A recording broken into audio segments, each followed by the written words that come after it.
Hello Capricorn, Sun, Moon, Rising, and Venus signs. Kamusta kayo? Sana pa'y nasa mabuti kayong kalagayan. Welcome back po sa Star Tarot. Kung bago kayo dito, welcome din po kayo. Thank you for your support. I truly appreciate it. God bless you all. And Capricorn, unang mensahe po ninyo for the week. Wow, napakaganda. Empress, ito yung inyong situation. And this is your challenge. We have 9 of inspiration. Napapagod na sigurong iba. No? Parang gusto nang sumuko.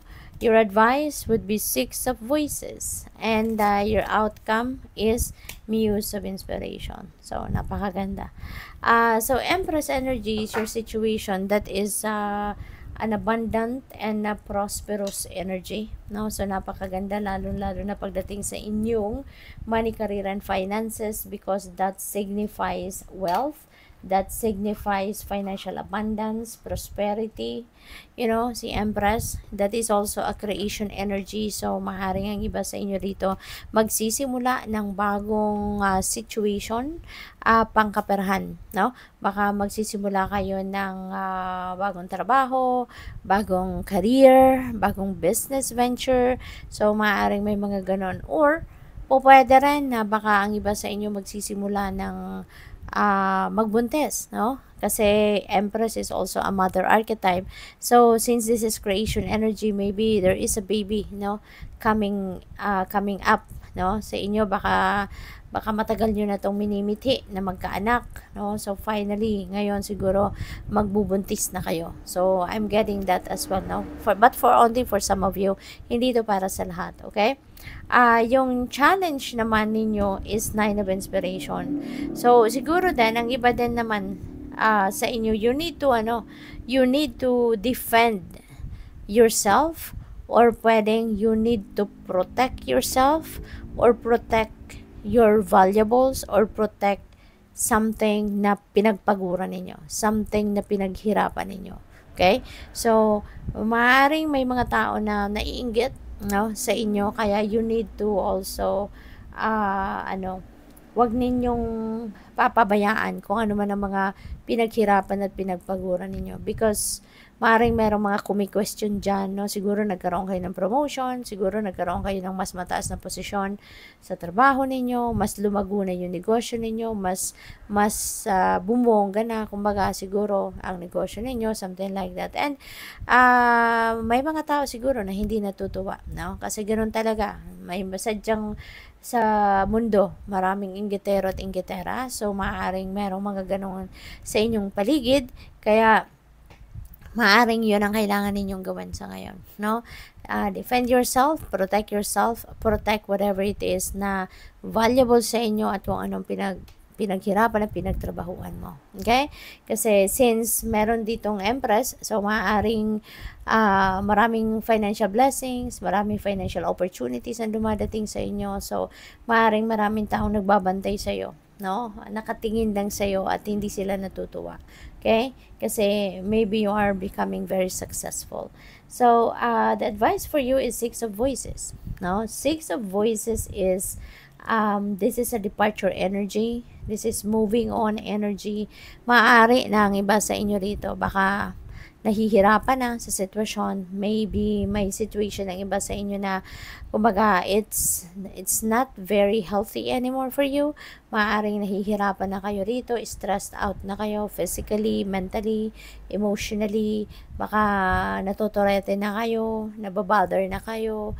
Alam mo yon, yung hindi na to healthy para sa iyo. Nagkaka-anxiety na siguro kayo for whatever situation this is na na-encounter ninyo sa ngayon or nararanasan ninyo sa ngayon. So, the advice here for you is look into your situation, examine ninyo ang inyong sitwasyon. Kasi if it's really taking a toll on you already, if it's really toxic na ang epekto para sa inyo, then it's time to go. Diba? It's time to go. So, listen to your intuition, kasi for sure the divine is sending you messages, intuitive messages, and that is guidance para sa iyo, para marinig niyo, no, kung ano ang advice sa inyo ng universe. Kung kailangan mo nang iwanan ito, kung kailangan mo nang sukuan ito, no, at magsimula ka na ng bagong buhay, or magtsatsaga ka pa ba, maghihintay ka pa ba ng pagbabago sa inyong sitwasyon? So, yun, you really need to listen, no, to your intuition, lalo-lalo na kung hindi kayo sigurado kung ano yung gagawin ninyo. Okay? With the Muse of Inspiration, this is your outcome. So, this is really beautiful. Kasi, mukhang kung ano man ang ginagawa ng mga inggitero sa paligid ninyo, parang hindi rin sila magtatagumpay, no? Patuloy kang mamamayagpag. Patuloy kang magiging successful. Kasi si Muse of Inspiration, this is about leadership. No? So, mapupunta ka pa rin sa leadership role, magiging manager ka pa rin, magiging supervisor ka pa rin, magiging pinuno ka pa rin ng kumpanya, magiging pinuno ka pa rin ng department ninyo, aangat ka pa rin. No? Aangat ka pa rin. Kung hindi man ganon ang inyong sitwasyon, makakapagtayo ka pa rin ng sarili mong negosyo. Despite the inggit ng mga tao sa paligid ninyo, mamamayagpag ka pa rin, no? Sa larangan, no, ng kaperahan, sa larangan ng trabaho, karera, or negosyo. Kasi dito, magiging successful ka pa rin, no? You will be able to put up your own business pa rin, no? Kaya, congrats. So, let's dig deeper, no, dito sa mga energies na to. Kuha tayo ng clarifiers. And Capricorn, maraming salamat po sa lahat ng suporta ninyo sa aking channel. Thank you for being here. Thank you for subscribing to my channel. Kung hindi pa kayo nakakapag-subscribe, subscribe na po kayo. And maraming salamat din sa mga hindi nag-skip ng ads, no, pati na rin doon sa mga nagpapadala sa akin ng donasyon through Super Thanks. Maraming salamat po sa inyo. God bless you all. So, we have a Page of Swords, no, dito sa Empress. So, marami kayong impormasyon na marireceive. Maybe, ito yung mga impormasyon na makakatulong sa inyo sa pagdedesisyon. Maybe there are financial decisions also that you are going to make sa ngayon, or maybe there are baka meron kayong mga decision na kailangan gawin, no? Mamimili kayo, may mga choices siguro kayo dito sa mga financial opportunities, no? Baka meron mga options kayo na tinitignan dito. Alin yung kukunin ninyo, offer sa inyo, yung mga ganon. And you are going to receive more information regarding that, na yun ang makakatulong sa inyong magdesisyon. And dito naman, we have 2 of Wands. Ayan. So, marami pagpaplanong ginagawa siguro ng iba sa inyo. You are thinking so much dito. You're making plans, you are strategizing, you are thinking of what you are going to do. So, which is really good kasi you are weighing things out, no? So, maganda to kasi, diba, ang pagtatagumpay talaga, kailangan na pinag-iisipan, pinagpaplanuhan, diba? Kasi mas magiging successful ka when you are thinking about it, yung binubusisi mo, yung opportunity or yung mga gusto mong gawin, mas nakakapaghanda ka, mas may chance ka, or malaki ang chance mo na mag-succeed ka, diba? So, yun ang ginagawa ng iba sa inyo. We have 8 of Cups dito sa 6 of Voices, and this is both, parehas ito, a Capricorn na departure energy. So, yun ang advice sa inyo, no? So, maybe there is a situation talaga sa inyo na kailangan mo nang umalis.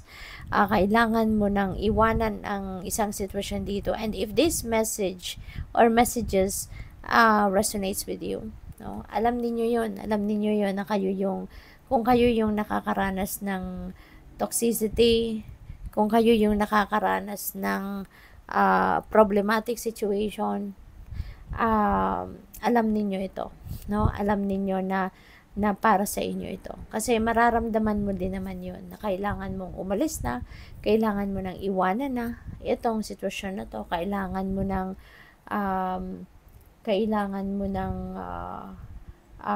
magsimula kayo ng bagong buhay somewhere else, no? And if this message resonates with you, no, then alam niyo na kung anong dapat ninyong gawin.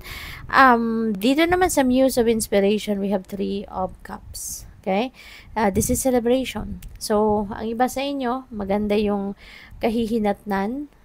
Magkakaroon kayo ng promotion, magkakaroon kayo ng panibagong negosyo, magpuput up kayo ng sariling negosyo ninyo, and you will be the boss, no? Ikaw na yung magiging boss ng sarili mo. So, yun. And this is something that you're going to celebrate, no? This is something na ikakasaya mo, kaya magse-celebrate ka. You're going to have fun, no? Hindi lang sa mga kamag-anak mo, hindi lang sa pamilya mo, no? But also you're going to celebrate this, no, with your friends as well. So good luck and have fun. So tingnan natin kung ano pa ang mga messages ninyo. We have finding. Ayan. So masayang-masaya siya, you know. At maybe because nahanap na niya kung ano yung gusto niyang mahanap. Maybe nahanap na niya kung ano yung para sa kanya, you know. And that's you, no? That's you. Maaring nahanap mo na what you are seeking. You were able to find what you were seeking, no? Kaya masayang-masaya siya. So tingnan natin kung ano pa yung message para sa iyo.